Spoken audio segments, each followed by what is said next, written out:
نحمده ونصلي على رسوله النبي الكريم أما بعد فأعوذ بالله من الشيطان الرجيم بسم الله الرحمن الرحيم ألا إن أولياء الله لا خوف عليهم ولا هم يحزنون صدق الله العظيم وصدق رسوله النبي الكريم ونحن على ذلك لمن الشاهدين والشاكرين والحمد لله رب العالمين. تقریر کرنے سے قبل آئیے ہم آپ مل کر اس آقائی نامدار مدنی تاجدار حضور احمد مصطفیٰ محمد مصطفیٰ صلی اللہ تعالی علیہ وسلم کی بارگاہ بے کس پناہ میں درود پاک کا نذرانہ پیش کیجیے. پڑھیے بآواز بلند اللہم صلی علی وسلم شفیعنا و حبیبنا و مولانا محمد و بارک وسلم صلاۃ و سلام علیک رسول اللہ صلاۃ و سلام علیک یا حبیب اللہ صلی اللہ تعالی علیہ وسلم. اسٹیج پر رونق افروز زیر سرپرستی پیر طریقت فخر سعادات حضرت سید شہادات پیر شیخ قادری سجادہ نشین بارگاہ عالیہ اور برادر سجادہ نشین حضرت مولانا سید مسعود شاہ قادری اور آئے ہوئے مہمان مفتی صاحب قبلہ اور جملہ مشائخین اعظام حاضرین جلسہ اور سننے والی میری ماں اور بہنوں السلام علیکم ورحمۃ اللہ وبرکاتہ.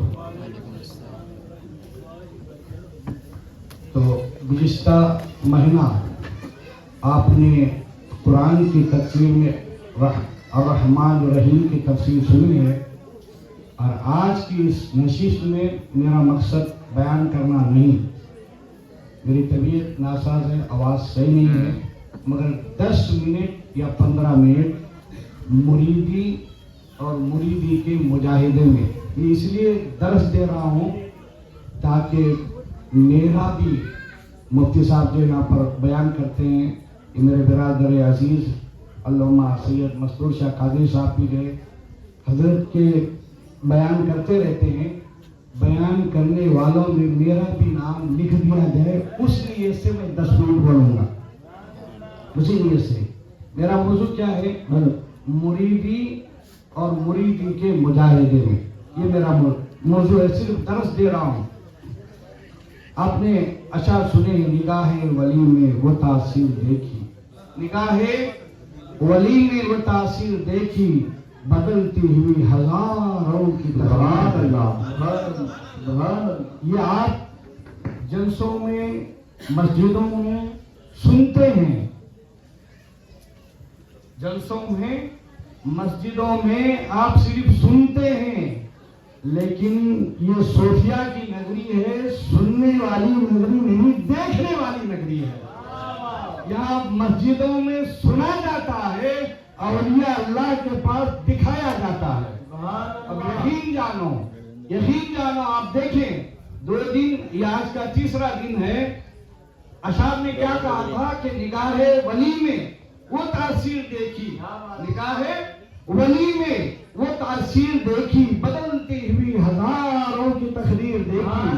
یہاں پر ہزاروں کا جو مجموعہ آ رہا ہے ایسے ویسے نہیں آتا ہے, کچھ تو ہے تب تو آتا ہے. ہزاروں کی تقریر بدلنے والی شخصیت یہاں پر ہے, تبھی تو ہزاروں کا مجموعہ جب آتا ہے. تو میں نے کہا کہ جمعہ کے خطاب میں یا بیانوں میں آپ صرف سنتے ہیں, لیکن یہ اولیاء اللہ کی وہ نگری ہے, یہاں دکھایا جاتا ہے اور ماتے کی آنکھوں سے ہم اور آپ 3 دن سے مسلسل دیکھ رہے ہیں. تو میرا موضوع ہے پیری مریدی. مرید کس کو کہتے ہیں, مرید کس کو کہتے ہیں, جو مرید کس کو کہتے ہیں؟ مشائخین بزرگان دین فرماتے ہیں جو خود کو پیر میں گم کر دے اسے مرید کہتے ہیں. جو خود کو اپنے پیر میں گم کر دے اسے مرید کہتے ہیں. الارادۃ ترک الارادہ.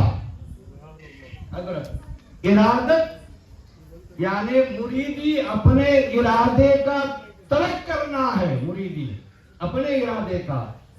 دنیا دار کیا ارادہ رکھتا ہے؟ میں مال حاصل کروں، میں پیسہ حاصل کروں، میں دولت حاصل کروں، میں دنیا کماؤں، عزت کماؤں. اللہ اکبر. وہ اس کا کام دنیا حاصل کرنا ہوتا ہے، لیکن اللہ اکبر یہاں دنیا کو ٹھوکر مارنے والی چیز ہونا چاہیے. اس لیے کہا گیا ہے ارادت، یعنی مریدی اپنے ارادے کو ترک کرنے کا نام مریدی ہے. وہ ارادے کیا ہیں؟ ابھی میں نے کہا وہ اپنے خواہشات سے ایسے نکل جانا چاہیے، اپنے خواہشات سے ایسے نکل جانا چاہیے. آپ سانپ دیکھے ہیں؟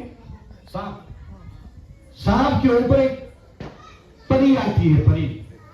اب وہ سانپ اگر پری کو رکھ لے گا وہ اپنی جان کو گوا دے گا. سانپ اپنے پری کو رکھ لے گا وہ اپنی جان کو گوا دے گا.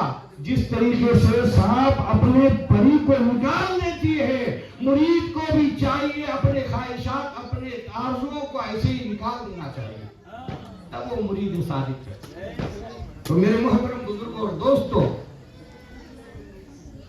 اور مرید اپنے مرشد کے ہاتھ میں ایسا ہونا چاہیے جیسے مردہ شخص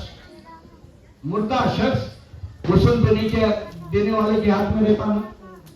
غسل دینے والا ادھر بھی پلٹا کے دھلاتا، ادھر بھی پلٹا کے دھلاتا، جدھر چاہے ادھر دھلاتے رہتا ہے. تو مرید کو مرشد کے حوالے ایسے ہی کر دینا چاہیے کہ ذرہ برابر اسے کوئی اعتراض باقی رہ گیا یا کس طرح کا چون و چرا اس کے نہا میں ہو تو مرید نہیں خود پرست ہے. مرید نہیں وہ شخص خود پرست ہے.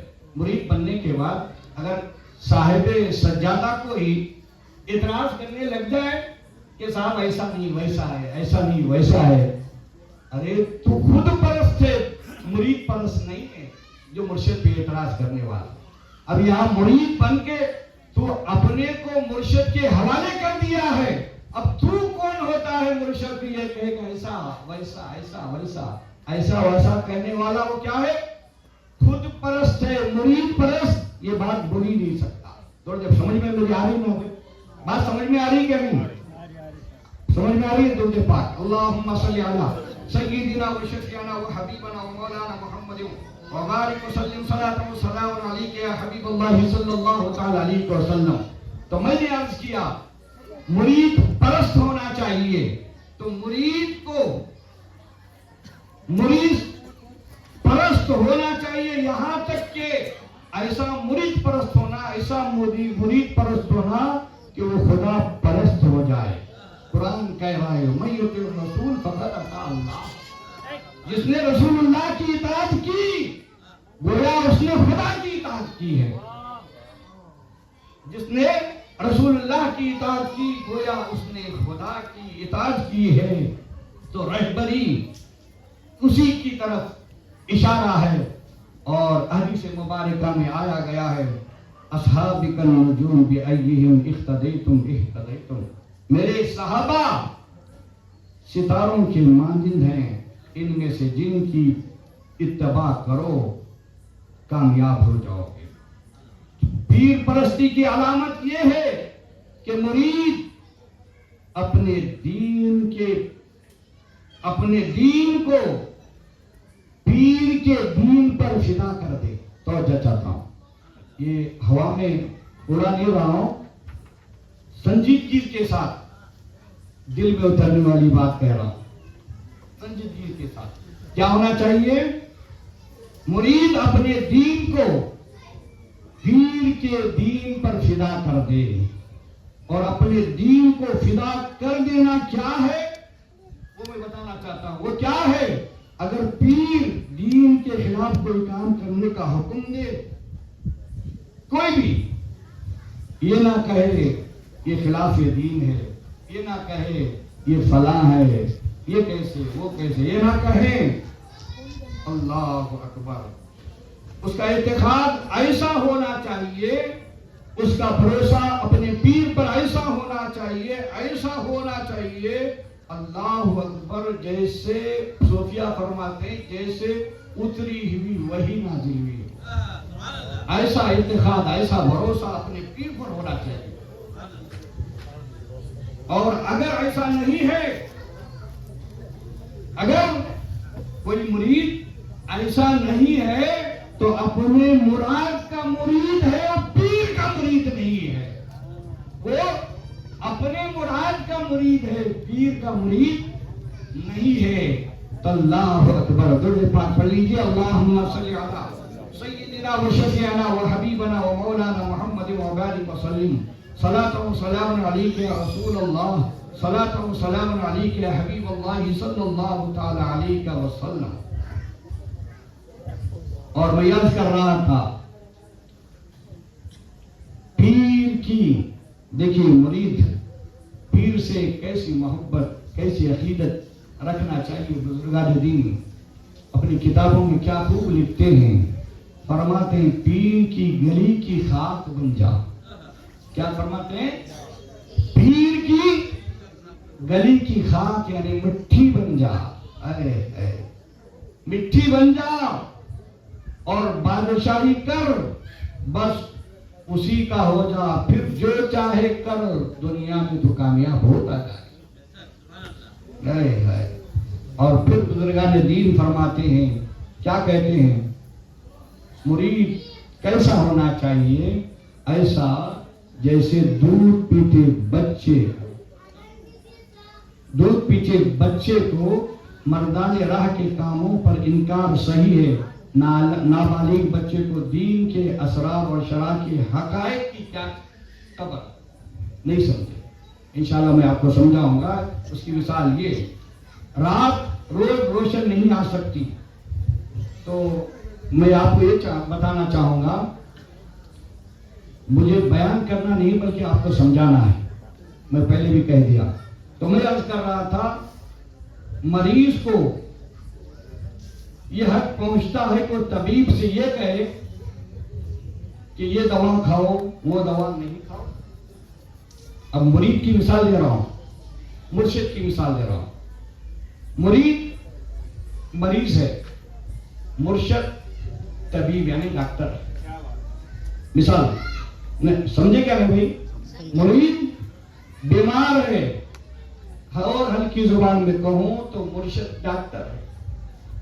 اور جو لوگ، جو مرید اپنے مرشد پہ اعتراض جو کرتے ہیں، اس کی مثال ایسی ہے جیسے مریض یعنی بیمار شخص ڈاکٹر کو کہے، ڈاکٹر کچھ کڑوی دوائیں دے رہا ہے، وہ کہے کہ ڈاکٹر صاحب یہ دوا مت دو، وہ دو، یہ میٹھی دوا دو، پھیکی دوا دو، وہ دوا دو، وہ دوا دو، یہ دوا دو۔ ڈاکٹر کیا کہے گا؟ ارے بابا ڈاکٹر میں ہوں، تو نہیں ہے، تو مریض ہے، تو بیمار ہے، تجھ کو بیماری دور ہونا ہے، اور دوا میں دینے والا ہوں، بیمار تو کھانے والا تو ہے، بیماری تیری دور ہونا ہے، میری نہیں ہے۔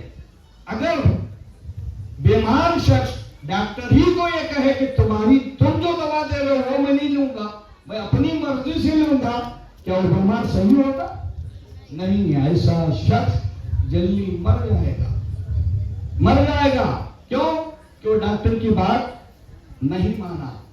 تو صوفیہ فرماتے ہیں مرید اور مرشد کی مثال ایسے دیتے ہیں کہ مرید بیمار شخص ہے، مرشد ڈاکٹر ہے۔ اب ڈاکٹر کی بات پر عمل کرنا ہے، ورنہ تمہارا ایمان ایسے نکلے گا تمہیں پتہ بھی نہیں چلے گا، ایمان ایسے نکلے گا تمہیں پتہ بھی نہیں چلے گا۔ تو محترم بزرگ اور دوستوں، معلوم ہوا کہ ڈاکٹر کی بات اپنی جسمانی صحت کے لیے ہم سنتے ہیں، ورنہ اپنا جسم گوا لیں گے۔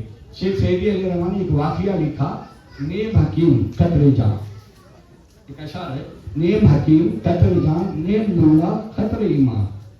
ایک حکیم صاحب جیسے ہی قبرستان آتا تو اپنے آنکھوں پہ پردہ ڈال لیتے۔ کیا کرتے؟ اپنی آنکھوں پہ پردہ ڈال لیتے۔ لوگوں نے پوچھا، حضرت اتنا سب علاج کرتے ہیں، جیسے ہی قبرستان آ جاتا ہے تو آپ اپنے آنکھوں پہ پردہ کیوں ڈالتے ہیں؟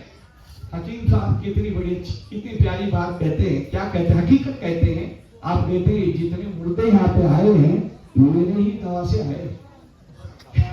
سمجھ رہے ہیں کیا؟ یہ جتنے مردے آئے ہیں وہ آدھا ڈاکٹر تھا. یہ جتنے مردے آئے ہیں یہاں پر ہے یہ میری ہی دوا سے آئے ہیں. میں اس لیے اپنی آنکھوں پہ پردہ ڈال رہا ہوں کہیں مردے یہ نہ سمجھ لے کہ یہ یہاں پر آگے ہمیں کہاں بھیجے گا. اس لیے میں شرم سے جو اپنی آنکھوں پہ پردہ ڈال رہا ہوں. ایسا نیم حکیم خطر جان، نیم ملا خطر ایمان، نیم ملا خطر ایمان. تو میرے محترم بزرگ اور دوستو، میں مرید اور مرشد کے اوصاف بتانا جا رہا ہوں.